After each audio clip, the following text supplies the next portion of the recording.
तादाद में सामाजिक संगठन चल रहे हैं, लेकिन उन बातों को उठाने के लिए राजी नहीं है। क्यों?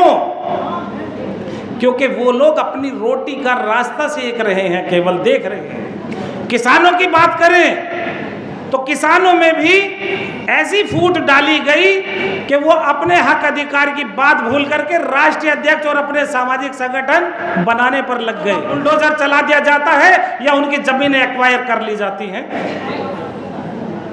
तो जातिगत जनगणना के तो अधिकार की या गिनती की वो लोग बात करेंगे, लेकिन जब बात करेंगे मुस्लिम को हक अधिकार की तो वो उनको डंडे पीटने के मिलने के अलावा कहीं कुछ नहीं मिलता, कोई सी भी सरकार हो। जहां उनकी आबादी है तो एक परिवार समाज का, समाजवादी परिवार के ही लोग उन्हीं क्षेत्रों से अपने परिवार में सांसद विधायक बना लेते हैं।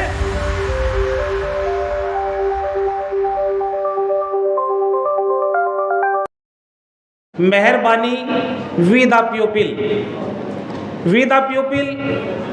बाय द कॉन्स्टिट्यूशनल प्रेम्बुल है हमारा, सबका हक अधिकार है। लेकिन हम लोग अपने संविधान को खोल करके पढ़ेंगे तो कुछ पता चलेगा।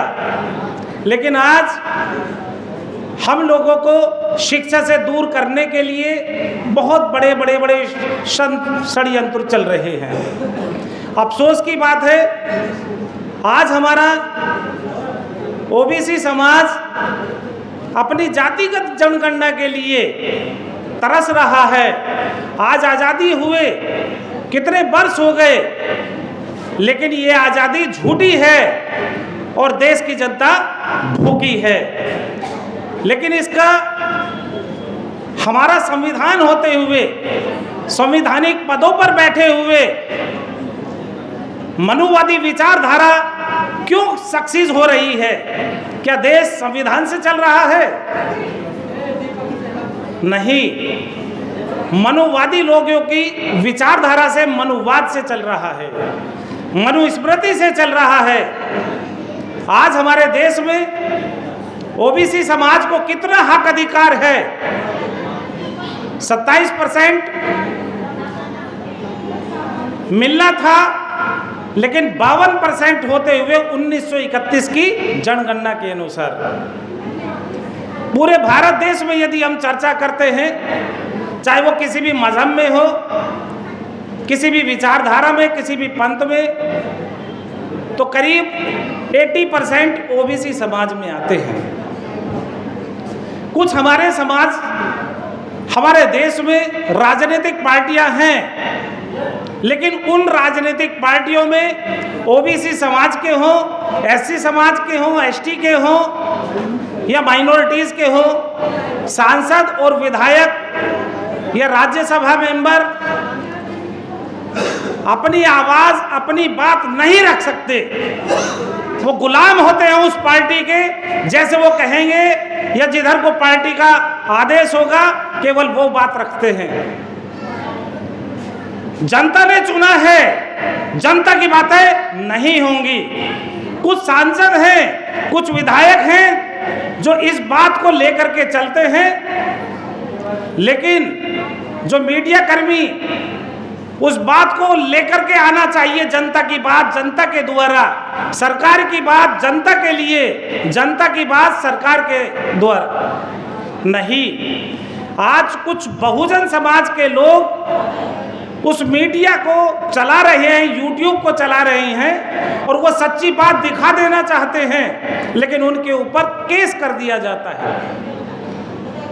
लेकिन हमारी जनता, हमारा समाज ये भूल जाते हैं कि जो हम सरकार में बैठे हैं, आज हम विधायिका में, कार्यपालिका में, न्यायपालिका में, मीडिया में किस लिए हैं इन चारों स्तंभ पर,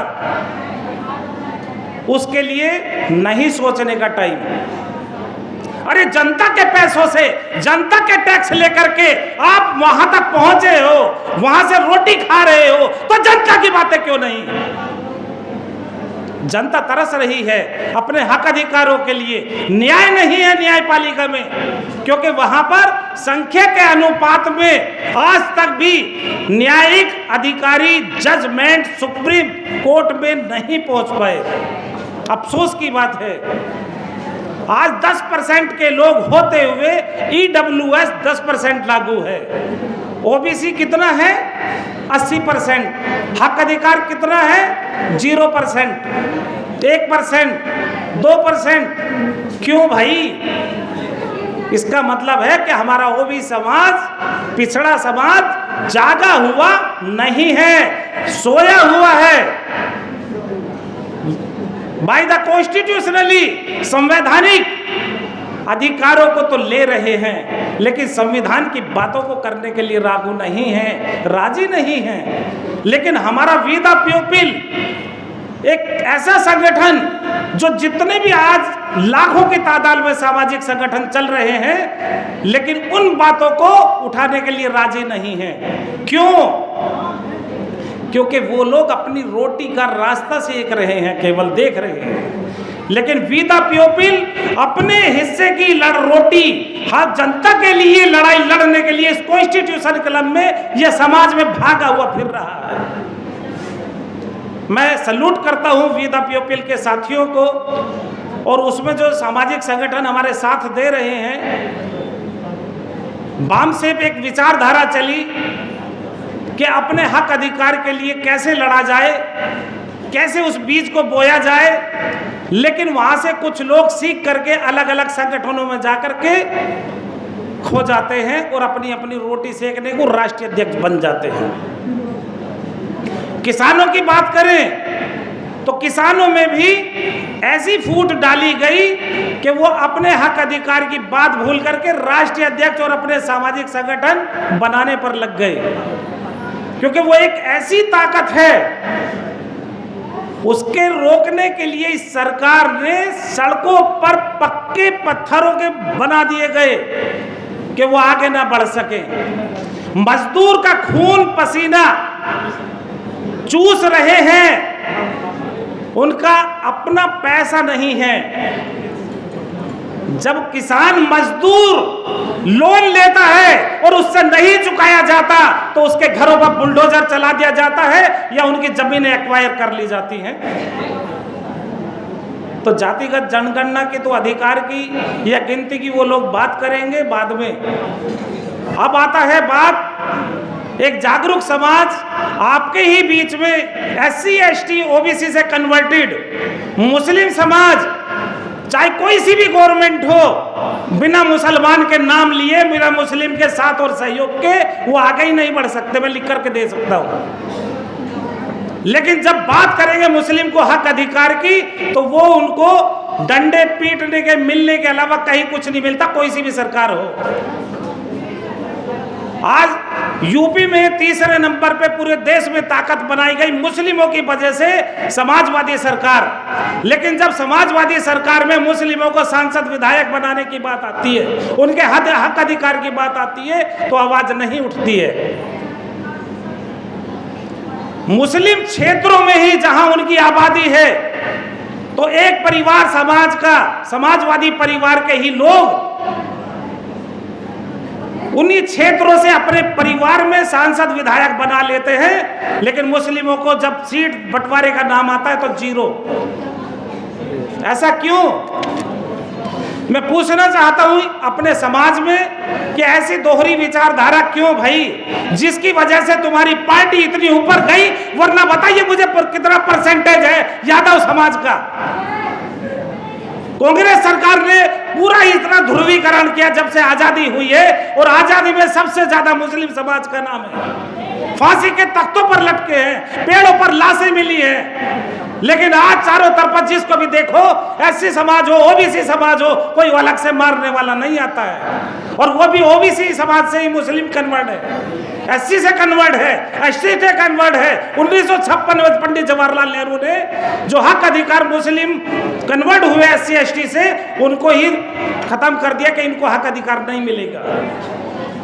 उसकी आवाज उठाने के लिए आज तक कोई नहीं हुआ।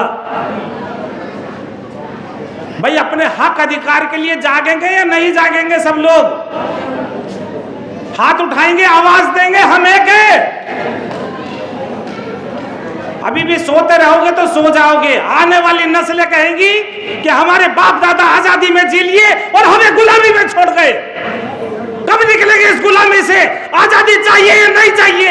मुक्ति चाहिए या नहीं चाहिए? सोचना होगा, कसम खानी होगी, तब जाकर के हम अपने बच्चों को हक अधिकार दिला पाएंगे।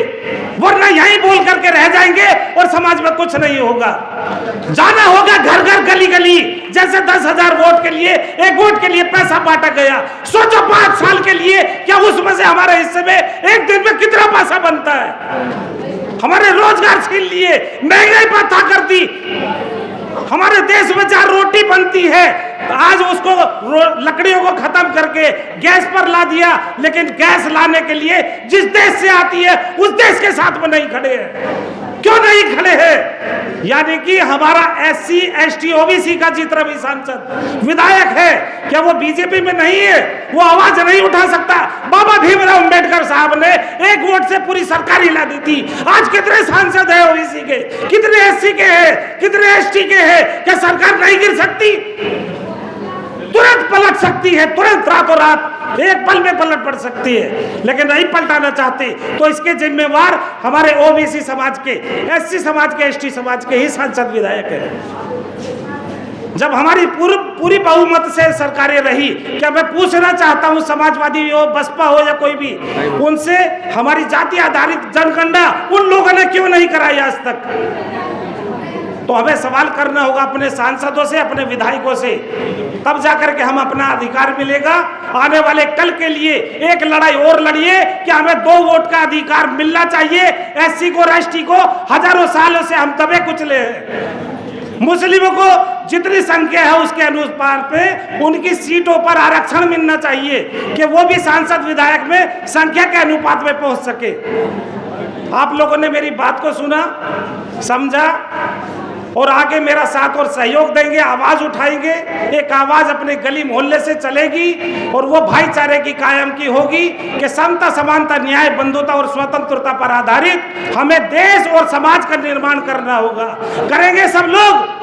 चलिए ठीक है। ओके। जय इंसान, जय विज्ञान, जय भारत, जय संविधान। आप हमेशा याद रखिए, India that is Bharat, not Hindustan. किसी की आवाज नहीं आनी चाहिए किसी माइक से कि हाँ हिंदुस्तान बोल रहा है, क्योंकि कॉन्स्टिट्यूशन से बदल रहे हो, कॉन्स्टिट्यूशन की आप शपथ लेते हो, तो आप भारत का नाम लेंगे, इंडिया का नाम लेंगे। जय इंसान, जय विज्ञान। Thank you.